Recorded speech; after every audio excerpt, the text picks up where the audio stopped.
আসসালামু আলাইকুম রহমতুল্লাহ।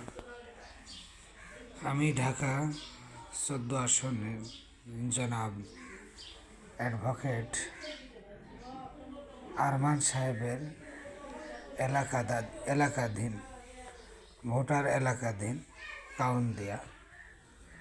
তো খুব দুঃখের সংবাদ, এবং আল্লামা মামুনুল হক সাহেব আমাদের মুরব্বী, কওমি অঙ্গনের আমাদের সিফা সালাম এবং সমস্ত ইমামদের সিরতাজ, বিশেষ করে আমি আরমান সাহেব সহ সমস্ত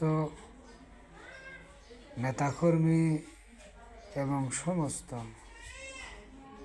দেশের গণ্যমান্য ব্যক্তিদেরকেও বলছি যে আমরা ইমাম মানুষ, অল্প আয়ের মানুষ, আমাদের বাসায় চুরি হয়, দিনে দুপুরে স্বর্ণ অলংকার গয়না টাকা পয়সা নিয়ে যায়। তো খুবই দুঃখজনক কথা। আমি সবাইকে জানাই যে এই চোর, বাটপার, ডাকাত, সন্ত্রাস, চাঁদাবাজ, রাহাজানি, হাইজাকার, রাজাকার এবং দেশের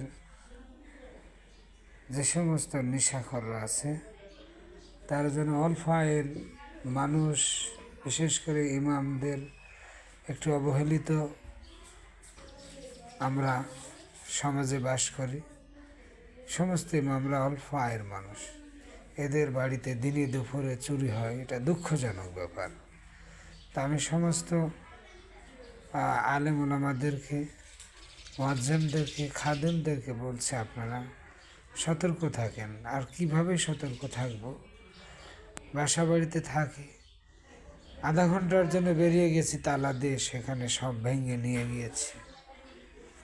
তা আমার শ্রদ্ধেয় আল্লামা ডক্টর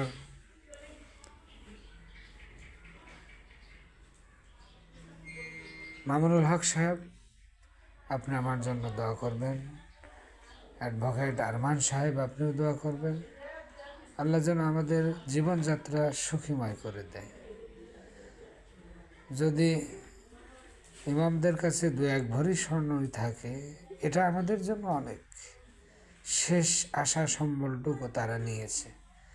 একজন মানুষ 10 বছর ইমামতি করলে 5 লাখ টাকা জমিয়ে রাখা, 4 লাখ টাকা জমাবে, এই অল্প আয় দিয়ে সম্ভব নয়।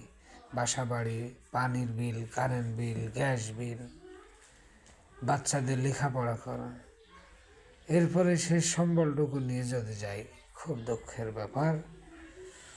আল্লাহ তাআলা আমাদের সমস্ত ইমামদেরকে, বিশেষ করে সম্মানিত ইমাম, মুয়াজ্জিম এবং আফাম ও জনতা, আল্লাহ যেন সবাইকে সহি সালামতে রাখে, রমজান যেন সুন্দরভাবে কাটাবার তৌফিক দান করেন। দুঃখ বিজড়িত কণ্ঠে, অশ্রুসিক্ত নয়নে এবং বুক ভরা ব্যথা নিয়ে কথাগুলো বলতে বাধ্য হয়েছি।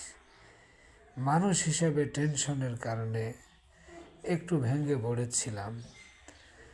তো এরপরে হৃদরোগ হাসপাতালে গিয়ে কিছু ট্রিটমেন্টও নিয়েছি। আল্লাহ তাআলা সহি সালামতে আবার পাঠিয়েছেন, ফিরে দিয়েছেন। তো ধৈর্যর সঙ্গে আল্লাহ তাআলা আছেন, ধৈর্য ধারণকারীদের সঙ্গে। ইন্নাল্লাহা মা'আস সাবিরিন। তো ভাই, দোস্ত আর আহবার, সম্মানিত ভিউয়ার্স, আপনারা সবাই সতর্ক থাকবেন, সুস্থ থাকবেন, ভালো থাকবেন। আসসালামু আলাইকুম।